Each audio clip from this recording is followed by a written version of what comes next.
G'day, welcome to another massive edition of Play by Pod, where we lift the headset off and break down the fundamentals and the big game changes throughout the sports commentary space in Australia.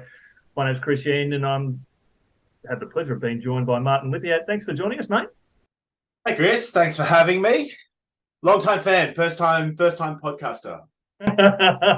Oh, just thrilled to have you on board, mate. It's we're really stacking the card here with some of the best rising stars coming around. So we'll embrace it. I had one star recently who jetted off to the States. So let's hope that you can get some momentum too. We've made off that and get the play by pod rub and move on to greater things.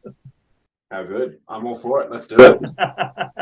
Now, if you are a fan of these sorts of things, make sure you like, share, and subscribe to Play by Pod wherever you get your podcasts from. Stay up to date across the week with the main podcast, followed by segments that we break down across the week that we filter through. There's some of the big highlights so you can catch up on them later. Now, Martin, you are a rising star in the Rugby Union space. What drew you to Rugby Union? Well, I played. I'm one of those kids. I played all sports growing up. Quite a lot, did everything, you couldn't keep a sport away from me. And how I actually landed in Rugby Union was I like to say I kind of just flew in on the wind. I got out of school, I was playing rugby for my local club here, UQ, and destroyed my knee. And I didn't play for many years. But when I kind of got comfortable playing sports again, I went back and I was doing a lot of track and field. And through that, my first touches of doing any kind of broadcasting was we were at a meet out at the QE2 or QSAC, they call it now, the stadium, and someone, probably got sick of listening to me talk, and they just said, "Oh, we need someone to do this 100-meter race." It would have been David Ginther, who's still the head of QA, and he said, "Can you just call this 100-meter race?" And I did, and that was probably back in about 2011. And from that race, I started doing more ground announcing work. I was unusually in the middle of my geology degree at UQ. And then over the course of the next 3 or 4 years, I rose up, did a lot of GA work for Athletics Australia. And then I got to, I had a bit of a moment in 2015 where I was finishing my university degree. The commodity price of everything in Australia was in the toilet. So, I had mates going on the dole when they finished university because they couldn't find jobs. I was doing a commentary, like a GA gig for the Australian University Games at the Gold Coast, and I got a random message saying, "Hey, the guy who's meant to be doing the stream that we've got for Rugby Union can't do it for Rugby Sevens. Can you just come across and do the finals for Sevens?" And I just said, "Oh yeah, okay, well I'm here, I'm down on the coast, I'll go and do it." So I went and did it, and then I just so happened to be there with a guy by the name of Nico Andrade, who was with Queensland Rugby Union at the time. He's now the general manager for the Fijian Drua. And once I finished, Nico Andrade said, "Oh, hey, I think we'll be doing the streaming for the Hospital Cup, which is the Premier Grade comp up in Brisbane here." And he said, would you want to do this? This is in about September. And I go, "Yeah, mate, I'd love to. And I'm lucky to. I'll get in trouble if I don't give him a shout out. But a guy I went to school with, Liam Gooley, who happened to work at the QRU, he does say that he did give me the Julius Caesar. So it'd be amiss for me not to say thanks to Gools if I got the opportunity." And so I first game of rugby I got to call for the stream was beginning of 2016. It was the Australian Club Champs between the winners of the Shute Shield, Eastwood of 2015, and Souths, the Magpies. And that's how I got into rugby. And just everything. It was just a crossroads of times, really. Also met my now wife in 2015. So lots of things were happening at the back end of 2015. Sounds like an exciting year. In 2015, a lot happening there. Now let's dial it back. You get the tap on the shoulder. Time to jump on board and have a crack at the call in the 100-meter sprint. Did you have any preparation, or did you Were you in the car at all, or anywhere where you got to practice what it was like to just call something live? No, I didn't. And I guess if I'm being truthfully honest, like I had no formal media training. I hadn't studied this in university. And I don't know if you've ever called athletics, but when you're doing an athletics event, if you've got the luxury of, a very, like say a diamond league meet, you're going to know every athlete in every lane and in every field event. But when you're doing grassroots athletics, you're at the mercy of the laser printer that's about 40 centimeters to your right. And the sheets just fly at you. So there was an art of making sure you're pulling them off, because if you get tardy, there'd be a pile up and then you'd lose your order. But no, you didn't. I got the sheet, and truth be told as well, that was probably birth by fire, because the commentary position at QSAC is at the end of the 100-meter track looking down. Oh, so you were looking straight down the yeah, you did the line first. Yeah, so if you don't have depth perception, you're going to be in a spot of bother, because they're just running at you. Hurdles was good because you could see how many hurdles I had, but no, mate, I got in, I picked it up, and I think that was a phenomenal environment, because obviously I wasn't being paid, so they're not going to besmirch someone that's just having a go. And there were some really great people around there. Some of the veterans of the sport in Queensland, they'd give you little, maybe say this, maybe do that. And then I think it also started for me, and this is a concept that I think, unless you're a commentator, you appreciate it. You start actually listening to how people commentate. And I think there's a very big difference between listening to how someone is actually commentating versus to what the majority of people just hear.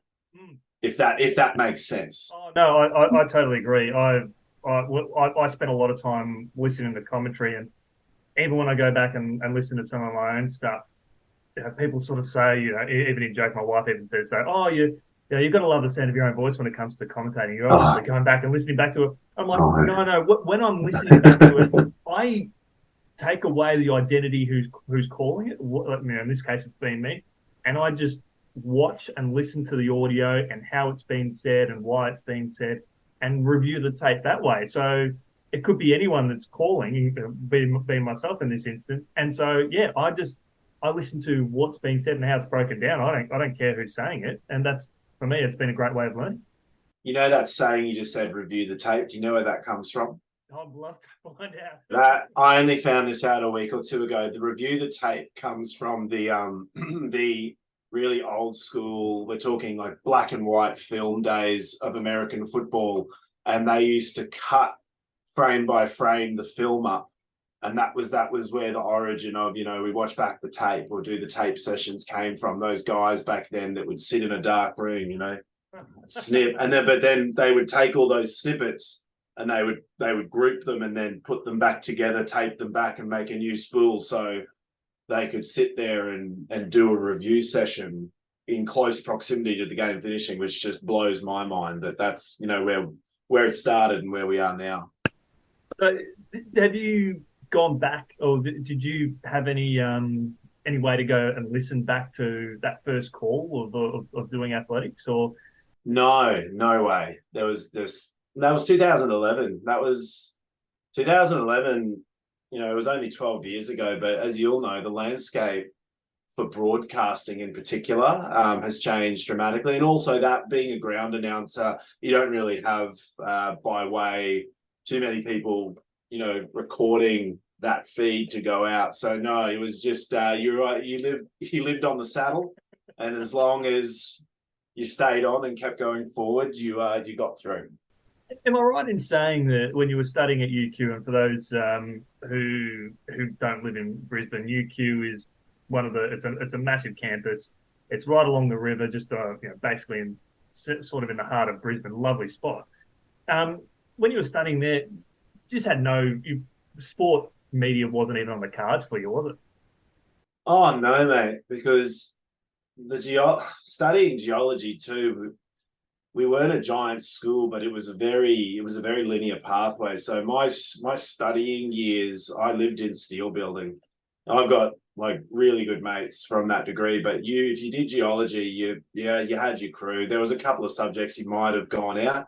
There were some obligatory statistics courses, which, with stuff that I'm doing nowadays with analytics is like I can throw back to it a bit. But no, mate, they were separate worlds, my study and my thing. And there's definitely been some stuff I got from doing that degree, which has helped me with my commentating, especially in recent years. And I didn't realize it until, I'm doing that work now. But no, mate, different worlds, completely different. So you get the call up to go down the Gold Coast and call. Was this more just word of mouth that we heard Marty did a wonderful job on the stick over in the athletics. Let's chuck him in there, and he's a Rugby Union fan. Mate, I'm pretty sure, and he can correct me, and I'm sure he'll take it. I think it was Ghouls. I think it was Ghoulie. Because Ghoulie knew that I was down. He knew I was down there, and there was a want and a need. And I think that's also a really interesting part about like our game now in broadcasting is that if there's an opportunity and it presents itself and you're starting to, cut your way into the game, you need to move heaven and earth to grab those opportunities because you may not ever get them again, but you might just resonate with the right person that it'll kickstart a relationship, it'll kickstart a career. So yeah, just right place, right time on the wind for me. At that point in my career, that was seemed to be a lot of what was happening. So yeah. And you happen to be there with one of the key figures in Rugby Union in Queensland. Was he watching you watching back the stream, or did he happen to be in the box, or did he go, oh, let's be present to give you that insight? He wasn't. I don't think he was too far away. It's going back a few, and it was a really hot day on the Gold Coast, and I was sitting in a very hot bleacher, not much cover.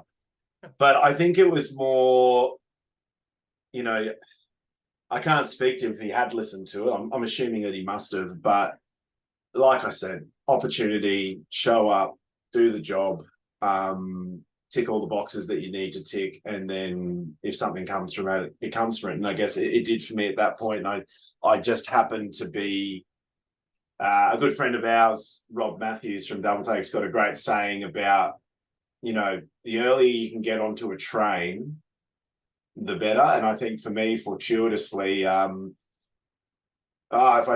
all seems a bit unbelievable that I get to do this a lot, but it was a bit like platform 9 3/4, and I just happened to go through the wall accidentally and just get on the Hogwarts Express. Do you remember much about that game itself? Or, one of the things I like to reflect on when I have people come on the podcast is, what do you remember about that first game, and have you gone back and rewatched it or re-listened to it? Well, I don't know. I was never able to listen to the 2015 one. I did listen to the first one that was off the rank in 2016, which is, for me, that was like the real official start. I have listened, and some of my friends who are in the editing suites with some of the competitions I work in, they said, "Oh, I listened to your commentate back in 2016. You sound really different now." And admittingly, I think I may have opened up the page metaphorically and got maybe halfway through the first page, then just slammed it shut. And that was actually recently, if I'm being honest, which is, yeah. No, you can't go. You get disgusted about like, oh, I can't believe I'm that bad. But then at the time, you're like, oh, this is amazing. I've got my start now, and I'm ready to go. But ignorance is bliss, Chris. Ignorance is bliss. But I look at it in a big way when it comes to broadcasting. It doesn't matter what sport you cover or what level you cover. If you feel disgusted about what you presented back in the beginning, it just shows how far you've improved in whatever length of time it's taken place.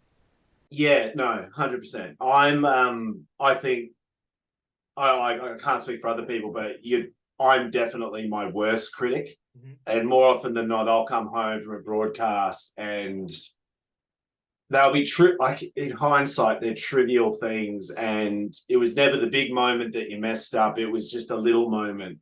You might have called Bob John or John Bob, and I am ruthless with myself about making those errors. deservingly, undeservingly, that's for somebody else to figure out. But I think that's a big part. And we talked about, the ability of this podcast to coach and teach people. I've had the ears and thoughts of some really prominent people over the years. Just on the weekend, I was in the booth with Greg Clark, who was the voice of rugby for about 25 years. And you can take and learn a lot from those people, but at the end of the day, it always pays to be you and yourself and find your own voice. Sure, there are things that can kind of guide and direct you along the line of, what makes a professional caller and what doesn't. But for me, there's a lot of self-discovery, I think, being a commentator that you need to have. And it sounds bad, but I don't know about yourself, but I struggle to say, I don't think you should ever say I had a perfect call, because if you have a perfect call, it means you've got nothing to improve on. And I think you should always be looking for things to do better when you call.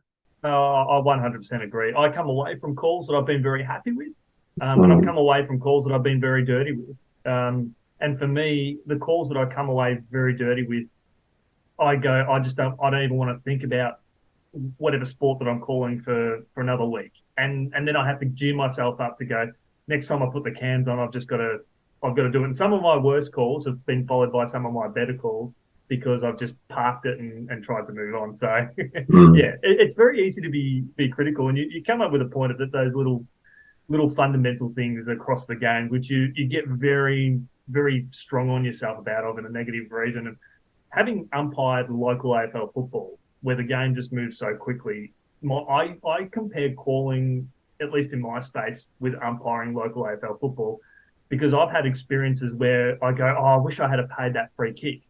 And then I'm still stuck in that mindset of, I wish I'd have paid that free kick. And meanwhile, there's all these infringements happening in front of me, and I'm messing it up. So what I've tried to adapt into calling is, okay, you acknowledge you made a quick mistake there, but you only have another 5 seconds to redeem yourself. Do you think that the way rugby union moves, that you've got a little bit more chance of redemption if you do make the odd slip up, where you've just got to go, all right, well, I've got to pick the ball up and keep running with it? I think it's the latter. You pick it up and you run with it. You can get little moments where you might say it flies out to Jones, and you might have like that 10th of a second to go, it's Barry actually, or like, Barry, like you get that moment. But I think you need to plow on. And I think a real lesson for anyone that's looking for something here is, if you stop and put the magnifying glass on the thing that you might have just said wrong by an awkward pause or saying sorry and then pausing, you're creating more doubt, not only in your own mind, that'll then follow you through the broadcast. It's that little voice then on your shoulder for the rest of the game. It's hanging heavy on you. It moves so quickly, these games. There's so much happening for people at home that it's a millisecond. It can be a half a second, but you need to get your stuff together, and you just need to keep plowing forward. And I don't think there's no point drawing attention to it. If you go, no, look, I'm sorry, I made that mistake there, or sorry for the misidentification there, you're drawing attention to it, because if you're at a level where you're comfortable and confident the play is moving, if you're keeping the ball running, the audience will forgive you in a heartbeat, or they won't even notice, because the next passage of play is just happening so quickly. Yeah, mate, 100%. And rugby union, despite, there's obviously all the conjecture about, there's too many rules, the refs do too much. It's a wonderfully complex sport, lots of different facets to it. Like the forwards, like the way the forwards operate with their set piece, and like the power and magnitude of a scrum, and then the finesse and execution of a line out. There's too much stuff and too much opportunity of things to talk about within a rugby union game for you to get bogged down to say, I called him John instead of Johnson. And I think that would be a good instance of you're making the call more about yourself instead of the call, which can be a pitfall for a lot of people too. And it just comes down to perfection that we all have in what Oh, we do. oh yeah. Oh, mate. You headed up to Brisbane to get involved there after you work on the Gold Coast. What happens next? And that sort of pushes your career along. I think was it for sort of 2016, 2017. Well, I think what's happening in my personal life too probably is a bit important too. So the geology thing wasn't looking like I was going to find anything. So I come from a big gardening family. So I started a gardening and landscape business, and my then girlfriend, now wife, her father he's a phenomenal entrepreneur. And he just said, if you're good at that, just go do it. You'll get flexibility, you can work for yourself. And I think in the early days when I first started commentating, it was a lot of charity. Like, you did a lot of charity for a lot of opportunity. But when we started streaming, it was the first round one. I'll never forget this. It was round one. It was Souths hosting UQ. And much like the week before, when I got out there, a little bit nervous, and the commentary position was on the roof. You had to go up this very rickety ladder. And I'll never forget, like, all of the cameras and all of the computers were all up on this roof, fully exposed. And we're up on that roof. And I knew at the time, I said, oh, we're streaming. We're streaming on Facebook. And I just don't even know what that means. But that weekend, on that particular day, I've always talk about this, Rob, but we were, because of the way that the datum line on the Pacific works, New Zealand would have been first. But we, for a time, were one of the largest ever streamed videos on Facebook, because we just happened to do it on the day that it first started. And there was like a list of the largest things. And for a time we were up there. So that first game, we were on the roof. And like, we're talking about getting onto trains. This was the beginning of the online streaming train, because before that, if you weren't on free to air, you weren't on anything. So this was the origins of streaming. And I was there and streaming was happening. And then we go into the season and we're on Facebook and YouTube every week. We might not have been YouTube yet, but we were definitely Facebook. We were Facebook, and that was the beginnings. And then, 18 regular games, and then the finals. It came and went pretty quickly. Steep learning curve across the season, but yeah, and I went straight into it. Obviously, I had a really good understanding of the clubs, but when you commentate, you're not just knowing about your club. There's 8 others now. So you've got I think it's like 400, 500 players across the season that you're now having to intimately get to know and call and recognize. And yeah, that was it. And it just, like I said, got on that train at the beginning of 2016. And then, as you know, the streaming online via social media, it's been a revelation, I think, for grassroots sport, especially since then. And I'm very happy to say that I was on that train early, and I've just been able to ride with it all the way to where we are now.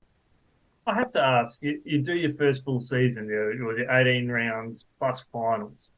What's it like because that's your first year doing that sort of stuff. Mm. What's it like when you come to finals? Are you feeling a little bit fatigued, or are you swept up in the emotion of the finals, or are you sort of looking forward to the finishing line just a little bit because of the commitment required to do it week in, week out? I guess for me, having played, because I came back and I was playing rugby in kind of 2014, 15, 16, and playing at 18 round season and then playing in final. I was lucky enough to, go far into a couple of final series with it. It's one lens to play it through that, but commentating was a different lens. And like I said, not having a media background, for me, every week I was just learning new things. And I felt like every subsequent week, there was always a new challenge. You get a little bit of feedback about, do this, don't do that. That was great. That could be better. And every week I think it was the same amount of nerves, but naturally, you're in the home of Queensland rugby, Ballymore. That year it was UQ and Brothers, and that both teams were star-studded with teams. That was the infamous year that Taniela Tupou had his breakout season in 2016, and him and his brother Criff were playing for the brothers forward pack, and they just annihilated UQ that afternoon, much to my internal bleeding heart that you can never show. And it was just such a spectacle. And then I guess, it was just leveling up the whole season. And I think I was really absorbing it. And I actually think, looking back, because this wasn't something I decided years and years ago that I wanted to do, I look at it back going, geez, very fondly. And I still pinch myself that I got that opportunity to do that. And people were believing in me enough to stick with me to do the role, and they was happy with the role. Like, I'm sure you've had moments too where people in commentary too, I think it's 50% hard work, and sorry, a bit more, I'll probably say like 70, 80% hard work, but then there's just that 20% luck. And you just right place, right time, someone to back you. And I still fondly look back and think, I like not knowing how definitive and how important that would be for me professionally, carving my life from that. And it's still a bit of a pinch me moment that I got that opportunity. I still look back at that first year for you, and you're green. You don't have that sort of experience in terms of the media landscape and sort of building your craft. I look at that and go, that would probably have to be the hardest year to do, because you've got the spotlight on you. You've got League and Union. They're going head to head in that sort of the heartland here in Queensland, particularly in Brisbane. You've got a lot of eyeballs on. You've got people over in New Zealand watching. The streaming world has just sort of blown up, and you're calling your week in, week out. You're getting all this sort of little bits and pieces, lots of little bit of feedback, while you're still trying to build your craft and essentially build the endurance of calling the season, because it is a marathon. I look at that and go, that's a tough road. Yeah, I will say this though. I think 4 or 5 years of doing athletics, and some of those days and I think I've got to really give a lot of thanks and praise to that with athletics, because the way you call a breakaway try in rugby, there are similarities to that last 60 meters in a good sprint relay. A honky tonky shot putter hitting the circle with the anticipation of what he's about to do. There's so many. I have the highest regard and respect for athletics athletes because of the amount of training that they do, and the majority of them, they're paying their way through. There's a very small amount. And when I commentated, having done a fair bit of athletics myself personally, like competing, I think there was a lot of fundamental building blocks and techniques and styles of calling from my days doing athletics that followed me into rugby union, for sure. And that first year in 2016 was all about rugby union. But I think that there was so many, this is what you need between these two hands to be a rugby union caller. I had lots of little different bits and pieces which fit inside from the years of calling athletics, and then being able to be in rugby union, I was able to bridge gaps and fill in the spots that I need. And I also think it probably gave me a bit of a difference in how I would call too. I wasn't a rugby purist, which could be a positive or a negative thing, depending on who you're talking to. But so I think too that, thinking about it now, actually, it would have definitely softened the landing into it, and then allowed me to start, finding my way with all the years that I had. You're making your way through after your first full season, and you're getting a taste for it, going, I actually like this and I can do a lot more with this. Did your attention sort of shift more to consuming a lot more rugby union, not just in terms of the players, but more the having people that you would follow, broadcasters that you would follow, that you would just listen more and listen to their styles and structure, that maybe you could take little bits from to feed into your bucket, so to speak? Oh, yeah, for sure. But another interesting thing about that time was streaming was still taking off, but Super Rugby, which would have been my main, buffet, if we're talking about it in a food sense, Yeah. it was behind Fox Sports, and I had my landscaping business that was really funding me Monday to Friday, and commentary for me, it was not the breadwinner. No. So I don't. No, well, yeah, it really is. So for me, I would go off anything that I could find maybe on YouTube to see that was available, because I couldn't really afford, because back then you had to have a whole Foxtel subscription. Correct. And to have a whole Foxtel subscription, you had to pay to get the box put in a house that I was renting. And, I was still in my student house, and there was no way they were going to fork up money so we could get a Foxtel and a sports subscription. So you took what you could get. And yeah, it was, I think I more relied on the feedback of the people who generously gave me time at the QRU, and whenever I got to work with other people and other events. And it was much the same like that, I think, until because when did all the sports streaming platforms start? Like the KOs, the Stands. It would have had to have been about what, 19, 20? 18, 19. Might have been a bit even. I think KO was first. Like KO got there first. So I definitely was able to do a lot more, research into how I called when KO showed up, because it was affordable. It was internet based, so I didn't need to pay the crazy overhead. So that was definitely a turning point too. And I would actually theorize that the creation of those cheaper online sporting platforms would make any up and comers job about understanding what it is they need to do and how to sound like would be worlds easier now, because the resources are far easier to attain, for sure. Yeah, that makes sense. Yeah, as you said, that the lack of resources, it probably allows you to get more direct feedback. Harder to go back and watch yourself a lot. What you started to build up some momentum in the time leading up to COVID. When things really start to present itself to you to get more exciting opportunities? So I was lucky because I'd started early, and I was up here in Brisbane. Like I said, Double Take and Rob Matthews, they're based in Brisbane, and they're phenomenal operators. So that was always like, geography plays a big part. If you're a commentator, it's a huge part. It's a little less now because of how remote broadcasting can work, but it's still a really important part. And leading up to COVID, Rugby Union really started to expand well. They had a thing called the Aon University Sevens, which was I like to call it was a traveling circus that hit all the cap cities pretty much, a 7 or 8 week competition. The NRC started in 2016, and I got my first taste of both probably in 2018. And so outside of the regular club competition, there was starting to be other little things that pop up. Oceania Rugby, I just finished the Sevens championship with them on the weekend.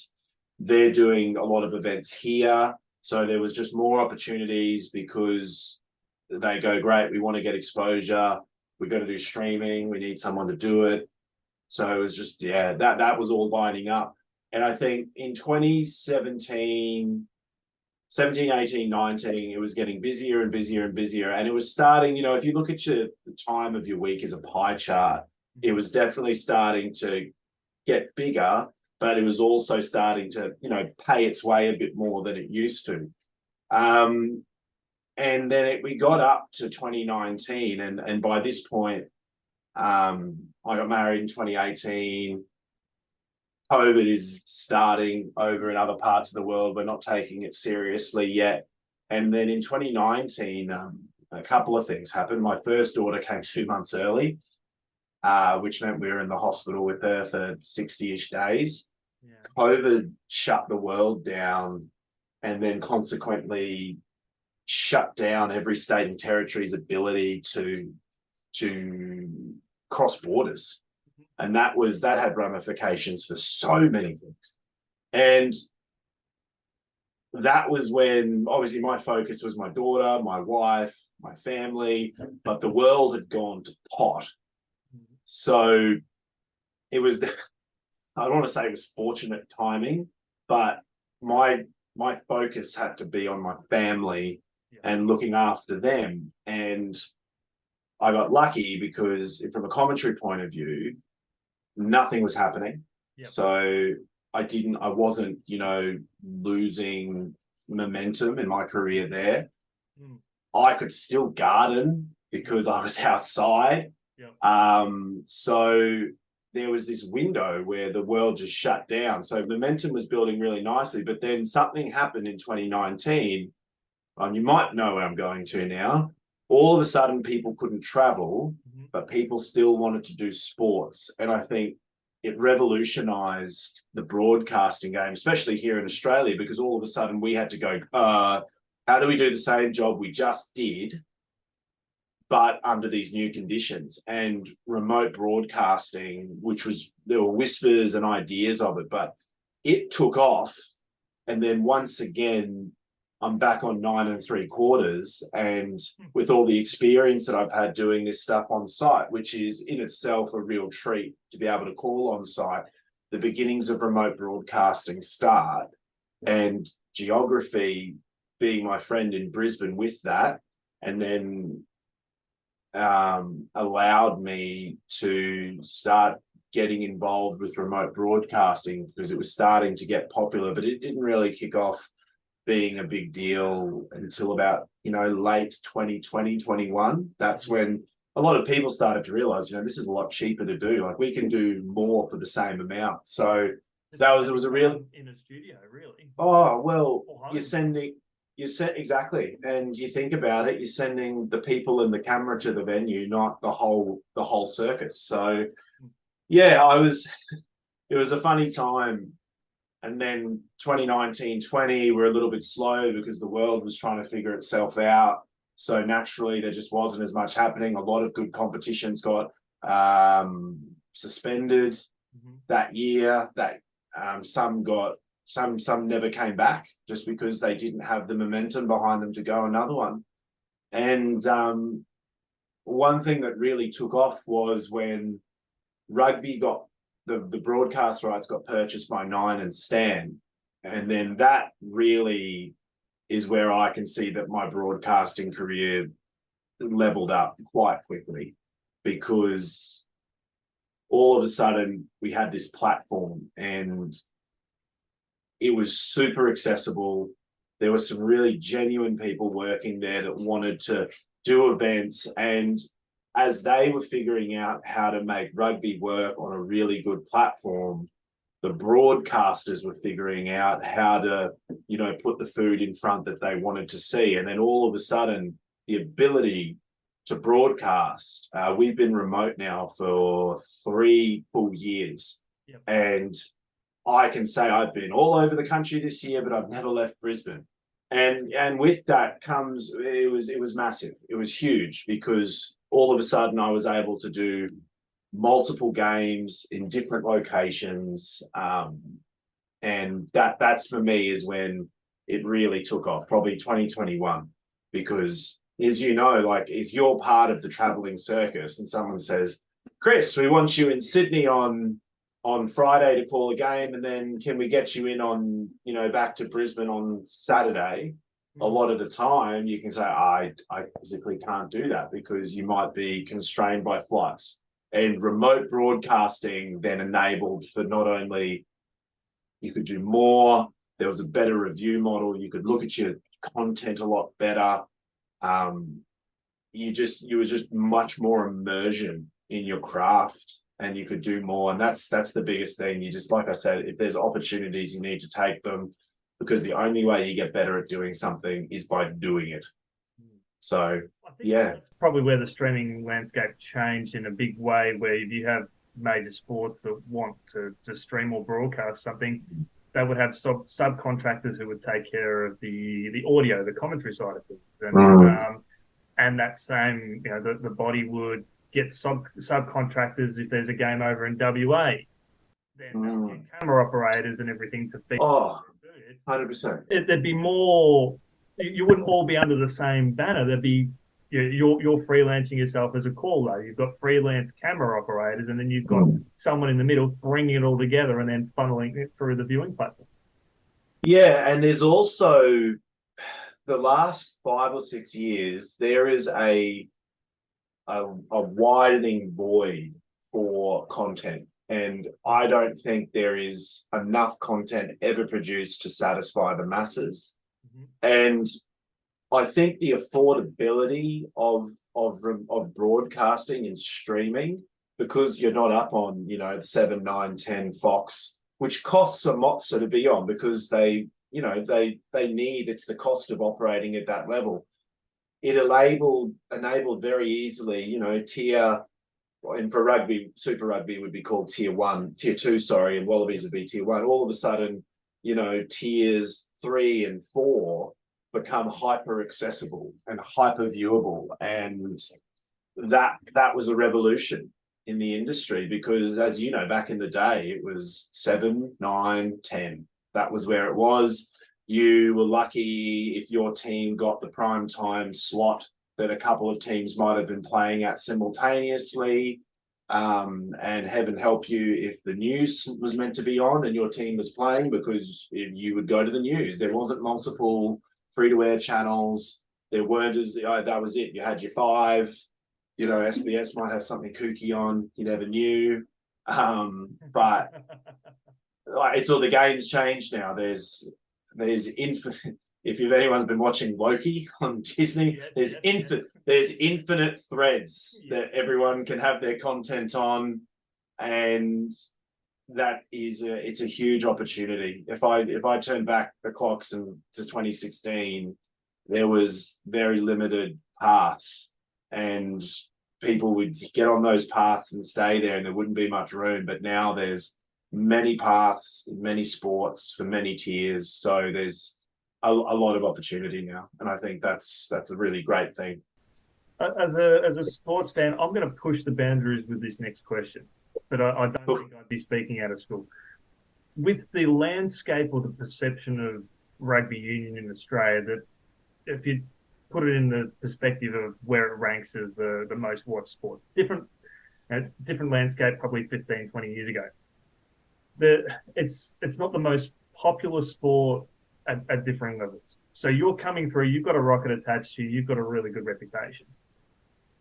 Is that sort of a driving force for you, being so good at what you do in a sport that's still trying to crash back through that glass ceiling again? Does that sort of better position you that when that ceiling does crash open and there's more passion, more interest in rugby union, and probably what impact happening with the national team in the men's space, does that put you in a better position in terms of where you currently sit? It could. I think the other side of this too, for any tragic AFL or NRL followers, is that if you just happen to watch any of those games over in France for the Rugby World Cup, this branch of rugby union in Australia, it's lost a few leaves, and that's undeniable. But the rest of the tree that we're attached to, it's very large and strong. So when we talk about glass ceilings and rugby union, the Australian one, it's not undeniable, and it's not outlandish to say that the sport has seen better days. But I think having that very known international market will allow, if rugby union in Australia gets their act together and things start turning up, all of a sudden rugby becomes a very digestible and relatable sport. The Lions are here. The British and Irish Lions are here in 2 years, and that's always a big encounter too. That's massive. That's massive. People for keep their careers going for a few more years just to say they got a shot. Then obviously the Men's World Cup in 27, and then the Women's World Cup in 31. It's a cliche. It's the golden decade for rugby, but I think very quickly that international weight that rugby union has, the following, will make itself very evident when those big events come in. And it's probably a really good thing for rugby here, because if they can get their stuff together and start moving forward, they'll be able to ride that wave a lot better. So when it comes to me and my commentating, do I think that it'll present more opportunities for me? Yeah, maybe. I guess you think of it in one way, that the people that are further in the carriages, further ahead than me, they'll have to go and tend to bigger events. So it means that, and there'll be an opportunity to step up and do something else. I think for sure there'll be something there. There will be more there. I think in this game, you are very foolish to assume that something is yours when it comes to commentating. Nothing is taken for granted. There are no assumptions about what you think you should be commentating and what you will be commentating. You need to always put your best foot forward, unless that is you've got a contract that says you'll be doing those things. But when you're a freelance, it's just all about doing the best job you possibly can, so that if an opportunity arises, you've made every individual effort to be the best possible candidate you can. And I do want to touch on just lastly with the national team, and it's the same with a lot of sports, it's the same with a lot of clubs. It is, and you probably agree with this, it is unfair to judge the success of a sport or the success of the club by the main team that represents the sport or the region.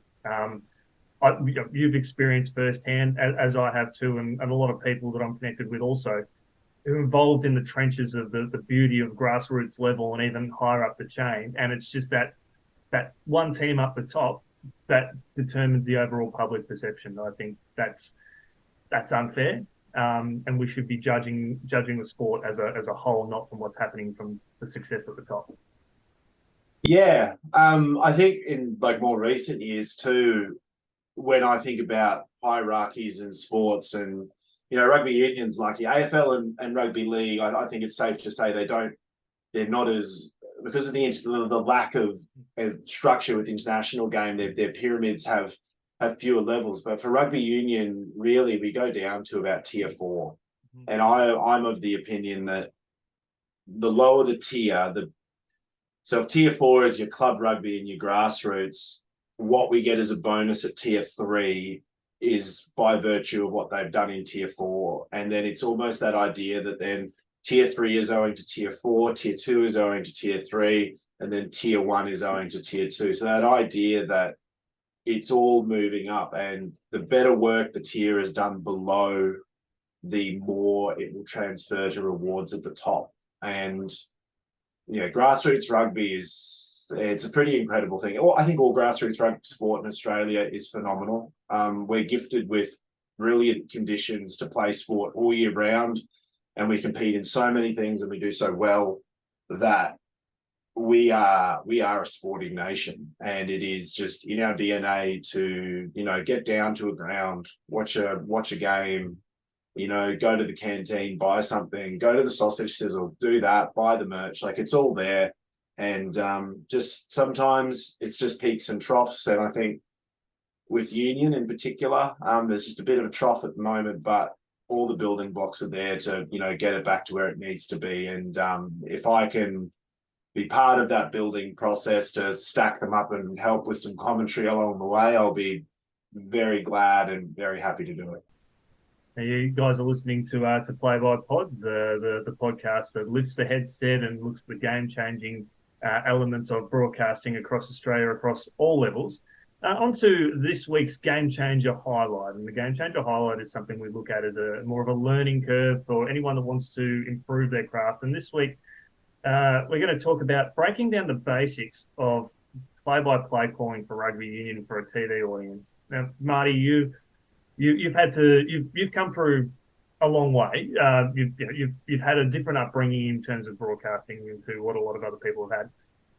For you, what are some of the basic fundamentals of when you put the headset on and the green lights on to calling a rugby union game for a TV audience?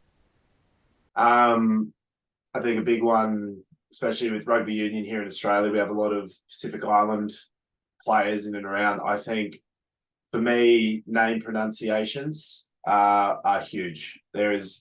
I've got a terrible last name that for years, thank you for saying it right, that for years has never been said right. So this one rings true with me that always, if you're going to do one thing, the first thing you should always do is make sure you can say everybody's name that's on that field, because you don't know, especially in this age of streaming and broadcast, who might be watching, a family member, a friend. It might reconnect them in some way. It might make them feel special. I think getting a name right, that is the first thing. And in the craziness that can be rugby union, that sometimes can be a very difficult thing to do. One famous thing that World Cup winning Wallaby and commentator Tim Horan taught me was the idea of letting it breathe. And that has a volume of pros for your broadcast. And rugby union, you said you were an AFL referee. We're very clued in with rugby union, the broadcast we do. Our refs have got mics, so he's essentially another commentator, but you won't get to hear him if you don't let the broadcast breathe. At home, you need to let other people breathe. You don't need to be talking at them. It's 80 minutes. You don't need to talk for all 80. Letting the game, the sounds of the game and the venue breathe and speak while you're not, I think is really important. How do you control that when you're calling? Do you sort of have to listen more to the crowd effects to go, okay, well, what I'm saying now, I'll wrap it up and let that crowd sort of take the moment? Well, I think it's twofold. If you've got it depends on how many people are working on your broadcast with you. Obviously, you have your director in your ear the entire time. You're hearing, what they're doing, where they're going with shots, what's happening. You have a little sneaky comm to them to be able to communicate, to be like, say, hey, what's going on here? Let's go to this, let's do that, and vice versa. So I think having a really good relationship and line of communication with your directors and your producers is super important, because they might tell you to say, oh, hold up for a second, or you might tell them, it's like, hey, stay with this person. This is where the shot's going to be. So I think, understanding your game. This would be another point. Understand your game, and when you watch enough of it, you'll start to see the blueprint for, oh, okay, something bad has just happened. I need to get ready to get myself out and frame this situation, because we're going to be going straight onto that referee who, in way better words and more precisely, is going to say exactly why what is about to happen is going to happen and why. So yeah, that comes back to also, so what are my three? Letting it breathe, know the names of your players, and it's that. I think that's probably that's what makes commentators understanding, like, what are the moments that you need to let speak for themselves in a game. Because I think all too often you can hear just things sometimes people just glaze over things, and you'll watch back and go, did that actually happen? And they just didn't even notice it. So how much preparation would you put in terms of the name? So you get the team sheets out, days out, or whatever time out from your game. You're not sure. Do you jump on the phone, or do you? 100%. 100%. I'm a serial caller. Yep. I sometimes probably am too much so, just because I just too much, I feel, can be lost in an email or a text. I prefer to speak to someone on the ground, speak to someone who's there, especially if you're remote. I think you need to do it. But then all of a sudden, once you have that conversation and you show them that you want to know about their players, their club, their team, you build a relationship. You need to build those relationships. And for me, moving from the completely on site for everything you do to you're completely remote, you are only as good as that prep you do. You don't have any extra ability to go and sniff out an extra fact 20 minutes before kickoff. You don't have that.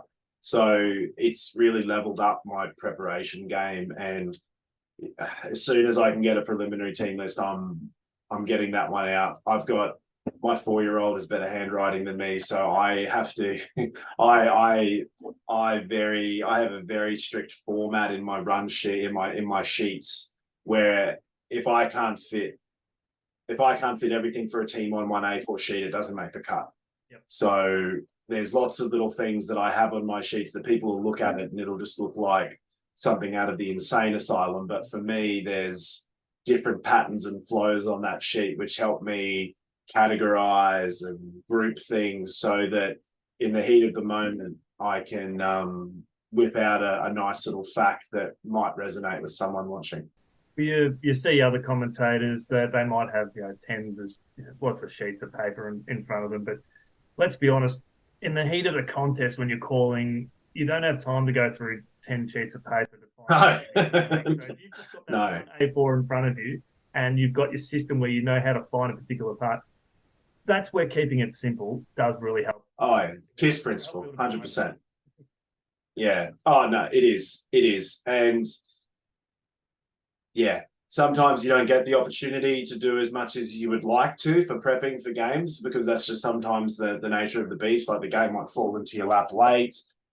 But like I said, you do your best with the time that you've got. And I think you need to internally prioritize, okay, as a caller, what are the things that I need to button down and they need to be present in the call I'm about to do. And then just work your way down the line. I think you can very easily go, follow Alice and go down the rabbit hole, and then before you know it, you'll get, I've got to leave to go do my broadcast, but I got completely distracted, and you'll get there and realize that those fundamental bits that you needed to have done, you might not have done. So I think it's always being relative as well about thinking wholly about what are the core things that you need to get done, and then and if that's the Sunday, and what are the sprinkles and the cherries that if you get time you can throw on at the top. But yeah, that's a really big one. Just lastly, I'll touch on this one because you mentioned about having a producer. There'll be a lot of people who are calling rugby union or who want to call rugby union. They don't have a producer in their ear. You've had those games where you've probably had to take a little bit of directive. How do you find that in a certain moment of the game where you have to sort of take lead and lead the way that something happens in the game that requires addressing? Oh, mate, I love it. I absolutely love it, because I think if you go into a broadcast situation and you've got, I'm calling a game, and you just exist here and you call there without any regard for the people that might be also in that broadcast with you, there's only so much you can do on your own.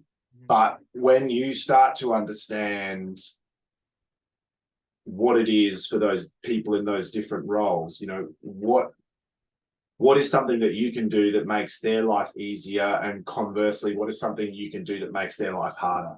Never in the heat of the moment summon a replay. Never ask for a replay to be summoned, because if they haven't started moving on that maybe in the 30 or 40 seconds before, you've thrown them under the bus.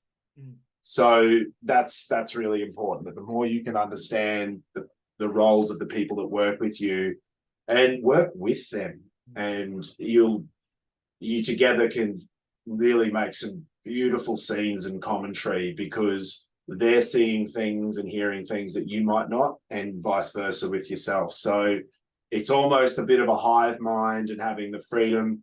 I'd be in trouble if I didn't give a shout out to my main man, Tom McClifty. Him and I have done a lot of work this season, but him and I, we Best in the business, Tommy. He is Tom's son, and him and I really enjoy the work we get to do together, because we definitely get on really good wavelengths, like I do with all of the other guys. But yeah, and it's about, once again, build those relationships with the people you work with. It's not a one-man show. It's a whole team that comes together to do this. So if you are working with them, really, really understand what they're bringing to the table too, so you can do your best to accentuate that, and not just yourself. Well, you've been listening to the latest edition here of Play by Pod. If you are into these sorts of things, make sure you like, share, and subscribe. Marty, thanks so much for being a guest, mate. It's been very insightful to learn the ins and outs, the intricacies, your journey coming in through the Rugby Union broadcast space, mate. And the sky's the limit for you, mate. I cannot wait to see what lies ahead for you coming in the future. Thank you so much, Chris. Love your podcast.